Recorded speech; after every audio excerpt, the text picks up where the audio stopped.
Loudspeaker manufacturers, consultants, and end users all rely on specifications to predict a sound system's performance. For live sound, cinema, and other systems that must produce wide dynamic ranges and that require precise system calibration, it's critical to have an accurate measurement of a loudspeaker's capabilities, including maximum linear peak SPL at the design stage. We rely on loudspeaker manufacturers to provide valid, useful data in order to make the right decisions about equipment. But have you ever noticed that loudspeaker specs are all over the map?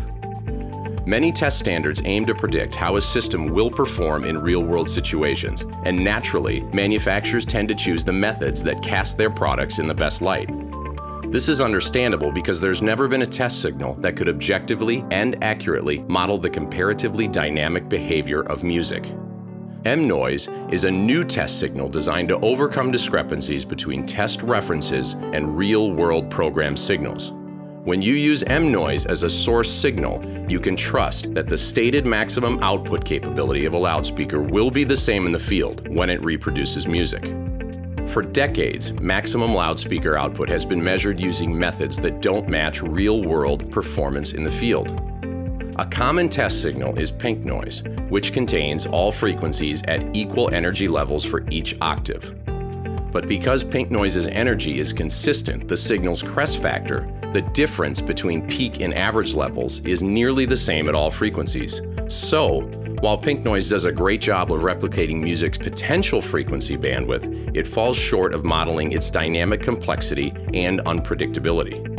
Our frustrations with standardized tests led us to explore other options. We set out to find a better test signal that would accurately represent music that is dynamic, unpredictable, unique, and ever-changing.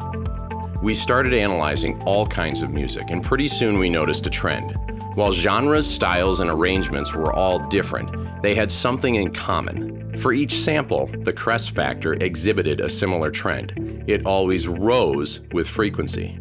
We identified this trend as the measurable difference between pink noise and music, and we concluded that we could represent the music trend with a test signal.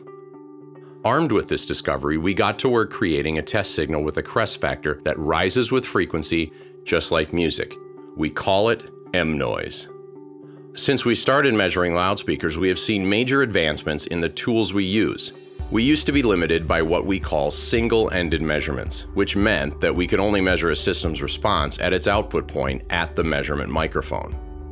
Today, we can compare an input signal to the acoustic output of a loudspeaker using a fast Fourier transform, a powerful mathematical function that shows us the frequency components inside a complex signal over time. We can already quantify the differences in magnitude and phase and use coherence to detect distortion. Combining this information with the test signal that accurately replicates music gives us a real-world data set that helps us make the best decisions about the capabilities of a sound system. The days of guessing games are over. When you use the M-Noise test signal and the M-Noise test procedure to determine a loudspeaker's maximum output, you can trust that the loudspeaker will deliver the same results in the field when it reproduces music. Uncover your sound system's true potential with M-Noise, the new gold standard in loudspeaker specification.